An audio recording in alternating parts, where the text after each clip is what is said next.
Bonjour, je vous fais une vidéo pour compléter le premier paragraphe notion de multiples de diviseurs dans le paragraphe grande divisibilité du chapitre division. Donc nous allons compléter ce paragraphe de la leçon ensemble. On va commencer par un premier exemple. Dans le premier exemple, on va effectuer la division euclidienne de 105 par 7. Alors on va commencer par regarder dans 1 comme une fois 7, donc 1 étant trop petit, on va prendre deux chiffres. Et on va regarder dans 10 comme une fois 7. Donc là c'est facile, il y va une fois 7, ça fait 7, et ensuite on calcule 10 moins 7, on calcule la soustraction, on trouve 3. On a encore 5 dans le dividende, donc on baisse le 5, et on va regarder dans 35 comme une fois 7. Il y va 5 fois. 5 fois 7 ça fait 35, et 35 moins 35 ça fait 0. Donc dans la division euclidienne de 105 par 7, 15 c'est le quotient entier et 0 c'est le reste. Donc on va écrire maintenant l'égalité qui est une propriété de la division euclidienne. Donc 105 c'est 7 fois 15 plus 0. Qu'on peut écrire plus simplement 105 égale 7 fois 15. Vu que la division a pour reste 0, on peut aussi écrire que 105 divisé par 7, c'est égal à 15. On va maintenant voir du vocabulaire correspondant à ces égalités. Comme la division euclidienne de 105 par 7 a pour reste 0, et uniquement lorsque le reste c'est 0, on peut dire que 105 est divisible par 7. Parce que si on effectue la division de 105 par 7, on tombe sur 15. Et c'est exactement 15. C'est exactement un nombre entier. On va dire que 7 est un diviseur de 105. Et on va dire que 105 est un multiple de 7. Autrement dit, 105, il est dans la table de multiplication de 7. Il est bien dans la table de multiplication de 7, puisque 7 fois 15, ça fait 105. Remarque, un nombre entier peut avoir plusieurs diviseurs. On va le voir tout à l'heure. Exemple. 42, c'est 6 fois 7.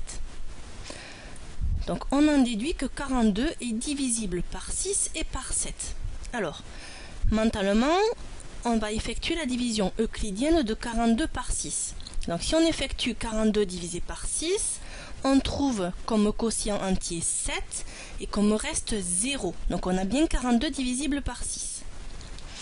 Si on effectue la division euclidienne de 42 par 7, vu que 42 c'est 6 fois 7, ça veut dire qu'on va avoir comme quotient entier 6 et comme reste 0.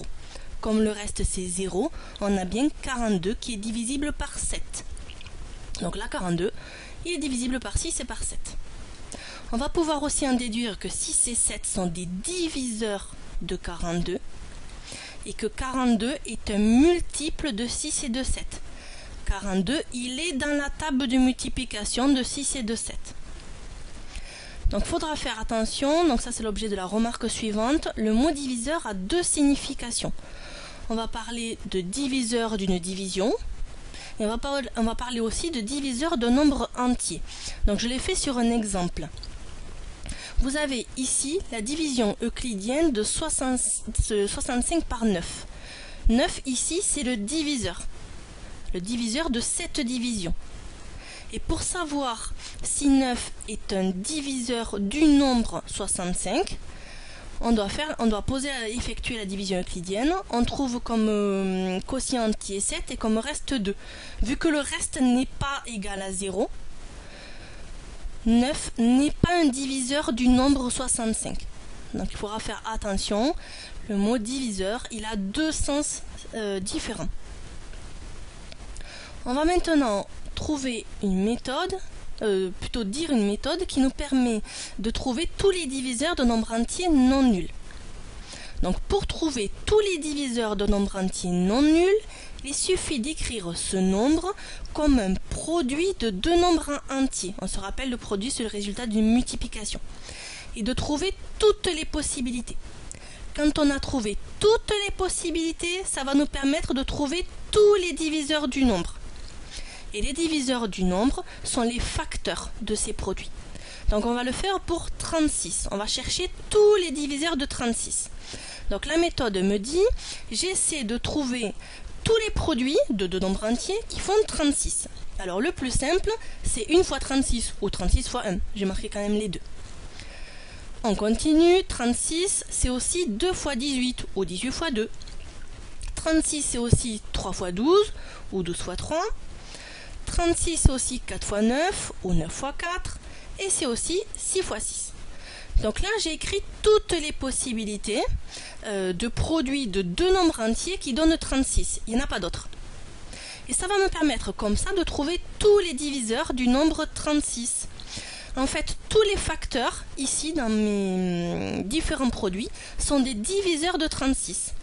Donc le premier c'est 1, ensuite on a 2, on a 3, 4, 6, 9, 12, 18 et 36. Il n'y en a pas d'autres.